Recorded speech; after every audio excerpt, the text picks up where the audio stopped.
Hello दोस्तों, मैं कमलेश मौर्य स्वागत करता हूं आपके अपने YouTube channel Kamlesh math and physics पर। उम्मीद करता हूं स्वस्थ होंगे, मस्त होंगे और अपने पढ़ाई को आप लोग खतरनाक तरीके से कर रहे होंगे। आज की क्लास में वेक्टर के एक मोस्ट इंपॉर्टेंट सवाल के बारे में चर्चा करने वाला हूं। जो ये सवाल है वो आप लोग एग्जाम में हर साल छपता है। इस सवाल को आप लोग अच्छे तरीके से देखिएगा, ये सवाल आप लोग एग्जाम में छप सकता है। इस सवाल को कैसे सॉल्व करना है देखिए, यहाँ पे करें vector a equal to 2i cap plus 3j cap plus यहाँ पे 2k कैप का vector b i cap plus 2j cap plus k cap पर प्रक्षेप ज्ञात कीजिए। इसका मतलब अगर मैं पूछूं आप लोग से b पर आप लोग को क्या करना है, प्रक्षेप ज्ञात करना है। इसका मतलब अगर पूछूं प्रक्षेप इक्वल टू क्या होगा तो आप लोग क्या करोगे, तो यहाँ पे आप लोग कहने वाले प्रक्षेप equal to vector a dot vector b लिखोगे आप लोग और मार्ड आप क्या करोगे, वेक्टर b करने वाले हो, ठीक ना। यहाँ पे वेक्टर a का वेक्टर b पर क्या करना है, आप लोग को प्रक्षेप ज्ञात करना है। जब वेक्टर a का वेक्टर b के ऊपर आप लोग को प्रक्षेप ज्ञात करना है, तो अगर पूछो प्रक्षेप इक्वल टू क्या होता है, तो आप लोग कहने वाले प्रक्षेप equal to vector a dot vector b upon mod of vector b होता है। तो सबसे पहले तो आप लोग को vector a dot vector b निकालना पड़ेगा। तो इसका मतलब vector a dot vector b अगर आप लोग निकाला, vector a dot vector b equal to अगर पूछो आप लोग से, तो बताओ 2i cap plus 3j cap और प्लस में क्या 2k कैप।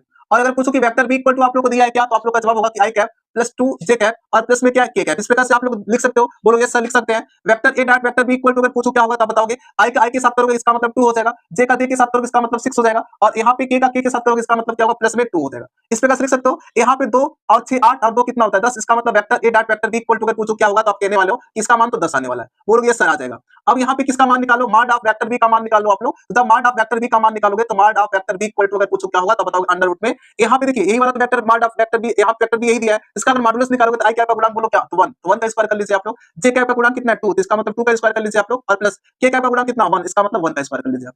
सॉल्व करेंगे आप लोग, इसका मतलब क्या होगा, तो आप लोग का जवाब 1 का स्क्वायर तो 1 ही होता है, 2 का स्क्वायर 4 होता है, 1 का स्क्वायर 1 होता है। इसका मतलब 1 2 और यहाँ पे 4 कितना होगा बताओगे, यहाँ पे अंडर रूट में 6 हो जाएगा। यही होने वाला है। अगर पूछो प्रक्षेप क्या होगा तो बताओगे प्रक्षेप इक्वल टू, यहाँ पे आप लोग का जवाब होगा प्रक्षेप equal to vector a dot vector b का मान कितना निकालो 10। और अगर पूछो आप लोग से बताइए कि मार्ड ऑफ वेक्टर b का मान कितना है, अंडर रूट में 6। यही क्या होने वाला है, आपका उत्तर होने वाला है, ठीक ना। अगर ये वीडियो आप लोग को अच्छी लगी हो, इस वीडियो को आप लोग लाइक करिएगा, तो ये चैनल को सब्सक्राइब करिएगा आप लोग और इस वीडियो को आप लोग दबा के शेयर करिएगा।